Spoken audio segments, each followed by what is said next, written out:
Hi hello ನಮಸ್ತೆ. ಇದು ನಿಮ್ಮ ಪ್ರೀತಿಯ Satish master from way to success GSN ಮೈಸೂರಿನಿಂದ.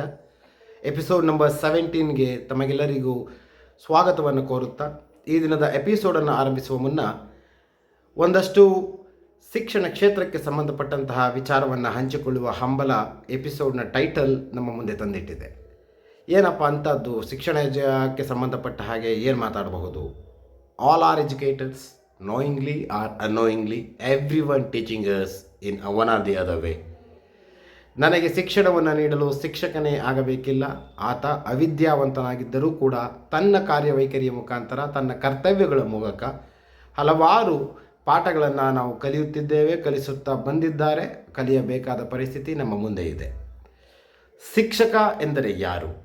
ಹಾಗೆ ಒಬ್ಬ ಕಲಿಸುವ ವ್ಯಕ್ತಿ ಎಂದರೆ ಯಾರು? ಶಿಕ್ಷಕರಿಗೂ ಕಲಿಸುವವರಿಗೂ ಏನು ವ್ಯತ್ಯಾಸ? ಕಲಿಯುವ ವಾತಾವರಣವನ್ನು ನಿರ್ಮಿಸುವಾತ ಕಲಿಸುವಾತನಾಗ್ತಾನೆ. ಆತ ಎಜುಕೇಟೆಡೇ ಆಗಿರಬೇಕು ಅಂತ ಇಲ್ಲ. ಹಾಗೆ ಯಾವುದೋ ಒಂದಷ್ಟು MA, MSc, MCom, MEd, BEd, DEd ಹೀಗೆ ಹಲವಾರು ಟೀಚಿಂಗ್ ಟ್ರೈನಿಂಗ್ಗಳನ್ನು ಮಾಡಿಕೊಂಡು ಬಂದು ಸೋ ಕಾಲ್ಡ್ ಟೀಚರ್ಸ್ ಅನ್ನೋ ಲೇಬಲ್ನ ಮುಖಾಂತರ ನಮ್ಮ ಮುಂದೆ ಬರುವಂಥವರು ಕೂಡ ಶಿಕ್ಷಕರಾಗಿದ್ದಾರೆ. ಶಿಕ್ಷಕರಾಗುವ ಅರ್ಹತೆ, ಯೋಗ್ಯತೆ ಹಾಗೂ ಆ ಗುಣಲಕ್ಷಣಗಳು ಇಲ್ಲದೇ ಇದ್ದರೂ ಸಹ ಶಿಕ್ಷಕರಾಗಿರುವವರನ್ನು ನಾವು ಕಂಡಿರಬಹುದು, ಮುಂದೆಯೂ ಕಾಣಬಹುದು. ಅದು ದೈವ ನಿರ್ಣಯ. ಟೀಚರ್ ಅಂದರೆ ಯಾರು? ತನಗೆ ತಿಳಿದಿರುವುದನ್ನು ಮತ್ತೊಬ್ಬರಿಗೆ ಕಲಿಸುವಾತನನ್ನು ನಾವು ಶಿಕ್ಷಕ ಅಥವಾ ಟೀಚರ್ ಅಂತ ಕರೀಬೋದು. ಸರ್ವೇ ಸಾಮಾನ್ಯ. ಅದರಲ್ಲಿ ಯಾವುದೇ ರೀತಿಯ ವ್ಯತ್ಯಾಸ ಅಥವಾ ವಿಭಿನ್ನತೆ ನಮಗೆ ಕಾಣೋದಿಲ್ಲ. ಆದರೆ ತನ್ನ ಮುಂದೆ ಇರುವಂತಹ ಪ್ರೇಕ್ಷಕರಿಗೆ ಅಥವಾ ತನ್ನ ಮುಂದೆ ಇರುವಂತಹ ವಿದ್ಯಾರ್ಥಿಗಳಿಗೆ, ಹಾಗೆಯೇ ತನ್ನ ಮುಂದೆ ಕುಳಿತಿರುವಂತಹ ವ್ಯಕ್ತಿಗಳಿಗೆ ಅವರಾಗಿಯೇ ವಿಚಾರವನ್ನು ಕಲಿಯುವಂತಹ ವಾತಾವರಣ ನಿರ್ಮಿಸುವಂಥವನನ್ನು ನಾವು ಏನಂತ ಕರೀಬಹುದು? ಅಂದರೆ ಶಿಕ್ಷಕ ತನ್ನ ಮುಖಾಂತರ ತನಗೆ ತಿಳಿದಿರುವ ವಿಚಾರವನ್ನು ಅಥವಾ ಜ್ಞಾನವನ್ನು ಹಂಚಿಕೊಳ್ಳುವ ವಿಧಾನ ಅವರಿಗೆ ಸಂಬಂಧಪಟ್ಟದ್ದು. ಆ ವ್ಯಕ್ತಿಯ ವೈಶಿಷ್ಟ್ಯತೆಯನ್ನು ಅದು ತಿಳಿಸುತ್ತದೆ. ಆದರೆ ಒಬ್ಬ ಸೌಲಭ್ಯವನ್ನು ಒದಗಿಸುವಂಥವನಾದರೆ ತನ್ನ ಮುಂದಿರುವಂತಹ ವ್ಯಕ್ತಿಗಳು ತಾವಾಗಿಯೇ ವಿಚಾರಗಳನ್ನು ಕಲಿಯುವಂತೆ ವಾತಾವರಣವನ್ನು ಸೃಷ್ಟಿ ಮಾಡ್ತಾರೆ. ಸೊ ತಾವಾಗೇ ಕಲಿಯುವಂಥ ವಾತಾವರಣ ಸೃಷ್ಟಿ ಮಾಡುವಂಥ ವ್ಯಕ್ತಿಯನ್ನು ನಾವು ಫೆಸಿಲಿಟೇಟರ್ ಅಂತ ಕರೀಬಹುದು. ತನಗೆ ತಿಳಿದಿರುವ ಜ್ಞಾನವನ್ನು ಅಷ್ಟೇ ಹಂಚುವಂಥ ವ್ಯಕ್ತಿಗೆ ನಾವು ಶಿಕ್ಷಕ ಅಂತ ಕರೀಬಹುದು, ಅಂದರೆ teacher. So the topic of the day is teacher versus facilitator. Facilities generate ಮಾಡಿ ಆ ಫೆಸಿಲಿಟೀಸನ್ನು ಪ್ರೇಕ್ಷಕರು ಅಥವಾ ವಿದ್ಯಾರ್ಥಿಗಳು ಅಥವಾ ತನ್ನ ಮುಂದೆ ಇರುವಂತಹ ವ್ಯಕ್ತಿಗಳು ಅವರಾಗಿಯೇ ಕಲಿಯುವಂತೆ ಮಾಡುವುದನ್ನು ನಾವು ಫೆಸಿಲಿಟೇಟರ್ ಅಂತ ಕರೀಬಹುದು. ಈ ಜನರೇಷನ್ನಲ್ಲಿ, ಈ ಮಾಡ್ರನ್ ಟೆಕ್ನಾಲಜಿ ಬೇಸ್ಡ್ ಯುಗ ಅಂತ ನಾವೇನು ಹೇಳ್ತೀವಿ, ಈ ಯುಗಕ್ಕೆ ಒಬ್ಬ ಶಿಕ್ಷಕ ಬೇಕೋ ಅಥವಾ ಒಬ್ಬ ಫೆಸಿಲಿಟೇಟರ್ ಬೇಕೋ? Modern education system undoubtedly demands for facilitators, not only simple teachers. ಪುಸ್ತಕವನ್ನು ಓದಿಕೊಂಡು ಬಂದು ಒಂದಷ್ಟು ವಿಚಾರವನ್ನು ತಿಳಿದುಕೊಂಡು ಅದನ್ನು ವಿದ್ಯಾರ್ಥಿಗಳ ಮುಂದೆ ಪ್ರಸ್ತುತಪಡಿಸಿದರೆ ಅಂತಹ ಶಿಕ್ಷಕರುಗಳು ವಿದ್ಯಾರ್ಥಿಗಳ ಮನಸ್ಸಿನಲ್ಲಿ ಬಹಳ ಕಾಲ ಉಳಿಯುವುದು ಬಹಳ ಕಡಿಮೆ, ಬಹಳ ವಿರಳ ಕೂಡ. ಆ ಕಾಲದ ಯುಗ ಮುಗಿಯಿತು. ಯಾವುದೋ ಒಂದು ಸೈಕಲ್ನಲ್ಲಿ, ಒಂದು ಅಟ್ಲಾಸ್ ಸೈಕಲ್ನಲ್ಲೋ ಹರ್ಕ್ಯುಲಸ್ ಸೈಕಲ್ನಲ್ಲೋ ಬರ್ತಿದ್ದಂತಹ ಮೇಷ್ಟ್ರುಗಳ ಕಾಲ ಮುಗಿದು ಹೋಗಿದೆ. ಈಗ ಎಲ್ಲ ಬರ್ತಿರುವಂಥ ಮೇಷ್ಟ್ರುಗಳು ಮಹೇಂದ್ರ XUV 700 ಅಥವಾ ಸ್ವಿಫ್ಟ್ ಡಿಸೈರು ಅಥವಾ ಇತ್ತೀಚೆಗೆ ಬಂದಂತಹ ಎಲ್ಲ ರೀತಿಯ ಆಟೋಮೊಬೈಲ್ಸ್ಗಳಲ್ಲಿ ಬರುವಂಥವರಾಗಿದ್ದಾರೆ. ಹಾಗೆ ಅಟ್ಲೀಸ್ಟ್ ಒಂದು 2 ವೀಲರ್ ಆದರೂ ಬರ್ತಾ ಇದ್ದಾರೆ. ಭಾಳ ಕಡಿಮೆ ನಾವು ಆ ಕಾಲದ ಅಂತಹ ವ್ಯಕ್ತಿತ್ವ ಇದ್ದಂತಹ ಶಿಕ್ಷಕರುಗಳನ್ನು ನಾವು ನೋಡೋದು ಕೂಡ. ನನ್ನ ಶಿಕ್ಷಕರುಗಳಲ್ಲಿ ಇದ್ದಂತಹ ಗುಣಲಕ್ಷಣಗಳು ಒಬ್ಬ ಶಿಕ್ಷಕನಾಗಿ ನನ್ನಲ್ಲಿದೆಯೇ ಎಂದು ನಾವು ಪ್ರಶ್ನಿಸಿಕೊಳ್ಳಬೇಕಾಗುತ್ತೆ. So facilitator word is a new but it has lot of meaning with in it which going to give a tremendous effort and effect on students. That means through facilitators, students will learn easily without feeling any burden. ಒಬ್ಬ ಫೆಸಿಲಿಟೇಟರ್ನ ಮುಖಾಂತರ ವಿದ್ಯಾರ್ಥಿಗಳು ಅಥವಾ ಪರೀಕ್ಷಾರ್ಥಿಗಳು ಬಹಳ ಸುಲಭವಾಗಿ ತಮಗೆ ಗೊತ್ತಿಲ್ಲದೆ ಹಲವಾರು ವಿಚಾರಗಳನ್ನು ಕಲಿಯುತ್ತಾರೆ. That is what we call creativity. In simple terminology we can say A creative teacher can called as a facilitator nowadays. I repeat, a creative teacher can called as facilitator.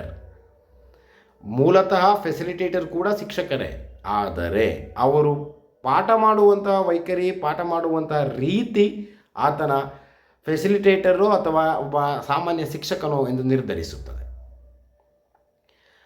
ಮುಂಚೆ ಇದ್ದಂತಹ ತರಗತಿಗಳಲ್ಲಿ ಗಂಟೆಗಟ್ಟಲೆ ಪಾಠಗಳನ್ನು ನಾವು ಯಾವುದೇ ರೀತಿಯ ಟೆನ್ಷನ್ ಇಲ್ಲದೆ ಅಥವಾ ಯಾವುದೇ ರೀತಿಯ ಭಯವಿಲ್ಲದೆ ಕೇಳ್ತಾ ಇದ್ವಿ ಅಂದರೆ ತಪ್ಪಿಲ್ಲ. ಒಂದು ರೀತಿ ಅದು ಭಯವೂ ಕೂಡ ಗೌರವವೂ ಕೂಡ ಹೌದು. ಇವತ್ತು 40 ನಿಮಿಷದ ತರಗತಿಯನ್ನು ಅಥವಾ 50 ನಿಮಿಷದ ತರಗತಿಯನ್ನು ನೀವು ಲೆಕ್ಚರ್ ಮೆಥಡ್ ಮುಖಾಂತರ ಪಾಠ ಮಾಡಿದರೆ ನಿಮ್ಮ ಮುಂದೆ ಇರುವಂತಹ ವಿದ್ಯಾರ್ಥಿಗಳಲ್ಲಿ 60% ವಿದ್ಯಾರ್ಥಿಗಳು ಅದನ್ನು ಬೋರಿಂಗ್ ಕ್ಲಾಸ್ ಅಂತಾನೆ ಕರೀತಾರೆ. Interactive classes or scientific method or problem solving method, ಹೀಗೆ ನಿಮ್ಮ ಮುಂದೆ ಇರುವ ವಿದ್ಯಾರ್ಥಿಗಳನ್ನು ನೀವು ಶಿಕ್ಷಣಕ್ಕೆ ಅಥವಾ ನೀವು ಮಾಡುತ್ತಿರುವಂಥ ಪಾಠಕ್ಕೆ ಒಳಪಡಿಸಿಕೊಳ್ಳದೇ ಇದ್ದರೆ ಆತನನ್ನು ನಾವು ಆ ತರಗತಿಯನ್ನು ಯಾವುದೇ ಕಾರಣಕ್ಕೂ ಆಸಕ್ತಿಭರಿತವಾಗಿ ಕೇಳುವುದಿಲ್ಲ, ಕೇಳಲು ಸಾಧ್ಯವೂ ಇಲ್ಲ ಎಂಬುದು ಇತ್ತೀಚಿನ ಆಧುನಿಕ ಶಿಕ್ಷಣ ವ್ಯವಸ್ಥೆಯ ಪರಿಸ್ಥಿತಿಯಾಗಿದೆ. ಫೆಸಿಲಿಟೇಟರ್ಸ್ ಆಗೋಣ ಎಲ್ಲ ಶಿಕ್ಷಕರು ಕೂಡ. ಅದು ಗೌರ್ಮೆಂಟ್ ಸ್ಕೂಲ್ ಆಗ್ಬೋದು, ಪ್ರೈವೇಟ್ ಸ್ಕೂಲ್ ಆಗ್ಬೋದು, ಕಾಲೇಜ್ ಆಗ್ಬೋದು, ಯಾವುದಾದ್ರೂ ಆಗ್ಬೋದು.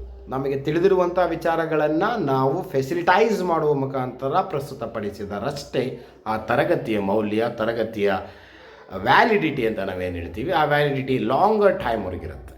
ಇಲ್ಲ ಅಂದರೆ ಒಬ್ಬ ಶಿಕ್ಷಕನಾಗಿಯೇ ಸರ್ವೇ ಸಾಮಾನ್ಯವಾಗಿ ನಾನು ಪಾಠ ಮಾಡಿದರೆ ನಾನು ವಿದ್ಯಾರ್ಥಿಗಳ ಮನಸ್ಸಲ್ಲಿ ಇರೋದಕ್ಕೂ ಸಾಧ್ಯ ಇಲ್ಲ, ಹಾಗೆ ಆ ತರಗತಿ ತುಂಬ ಗುಣಮಟ್ಟದ ತರಗತಿಯಾಗಿ ಉಳಿಯೋದಕ್ಕೂ ಸಾಧ್ಯ ಇಲ್ಲ ಎಂಬುದು ನಮ್ಮ ಅಭಿಪ್ರಾಯ.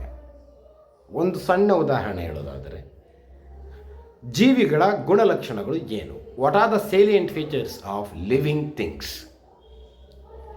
ಸೊ ಈ ಒಂದು ಕಾನ್ಸೆಪ್ಟನ್ನು ಪಾಠ ಮಾಡುವಾಗ ನಾನು ಪುಸ್ತಕವನ್ನು ಹಿಡ್ಕೊಂಡು ಅಥವಾ ಪುಸ್ತಕವನ್ನು ಓದಿ all living things will move, all living things will talk, all living things will breathe, they will reproduce, they will grow, they will develop. So note the points. If I say like this, it will be a teaching, general teaching. Instead, ಅದೇ ಕಾನ್ಸೆಪ್ಟನ್ನು ವಿದ್ಯಾರ್ಥಿಗಳಿಗೆ ಬಿಟ್ಟು, are you living? Obviously, answer will be yes. Then, what are the characters or what are the things which determining you are living?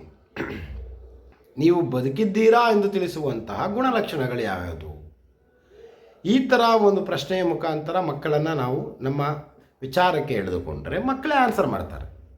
Of course when you are in 3rd standard, what is your height? They may say 4 feet, 5 feet. What is your height now? 5.5, 4.5. That is nothing but what? There is an increase in the height, right? Yeah, of course. That is what we call growth. Yes, super, no? Correct. The first character of the living organisms is growth. When you are in 1st standard, how you are thinking? Now you are in 9th or 8th standard or 10th standard, how you are thinking? There will be a lot of difference, right? Of course, they will say obviously. Then we can say the second point, that is what we call development. Simple.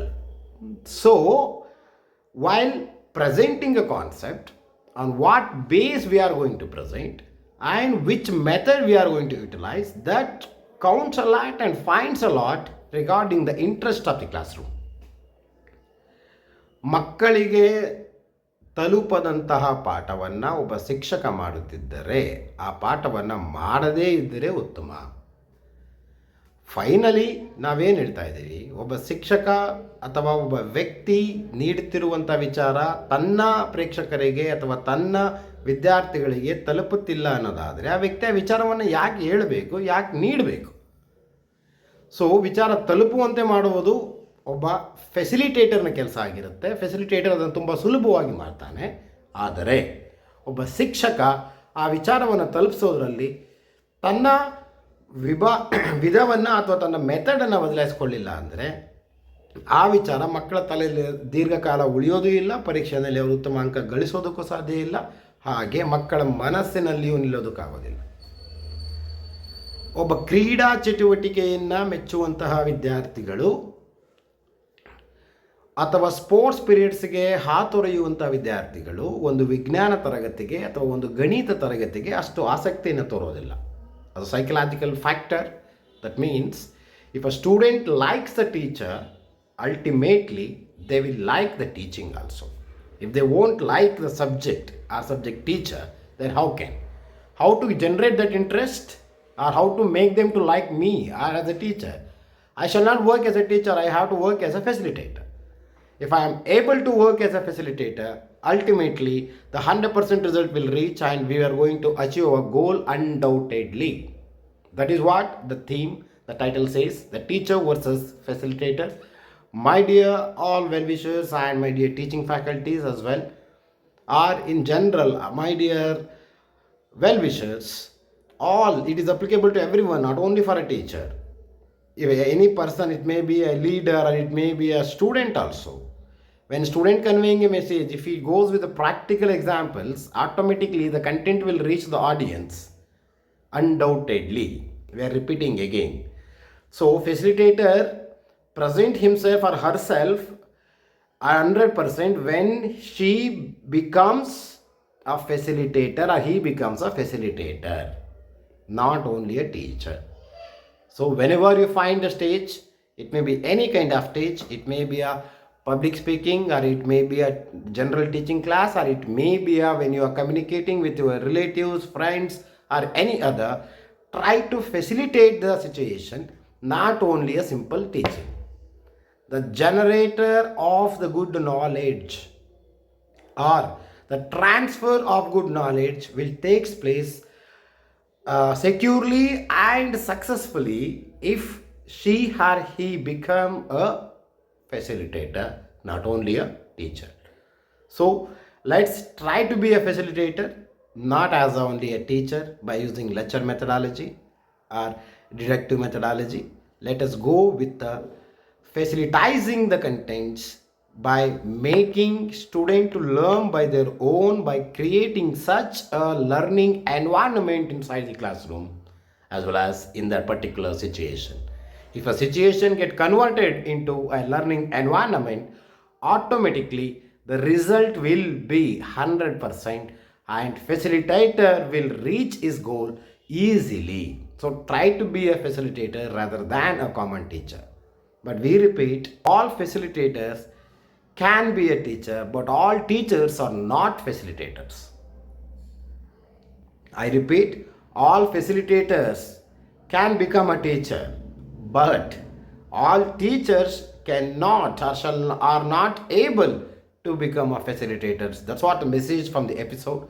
So let us try to be a facilitators rather than being a simple teachers. So we wish all the best to become a facilitators, not only as a teachers. My dear teaching community, try to convert yourself or try to transform yourself into facilitators, from teachers to facilitator. Thank you so much. This is what the episode of the day. Hereby we are signing out from Way to Success GSN Mysore, hosted by Satish Master. Kindly subscribe the channel. We are very much thankful for your great support what we received till now. This episode is still a little longer one to present the content what is happening in the life. Kindly share the videos. Let your well-wishers, your friends can subscribe the video if they like the videos.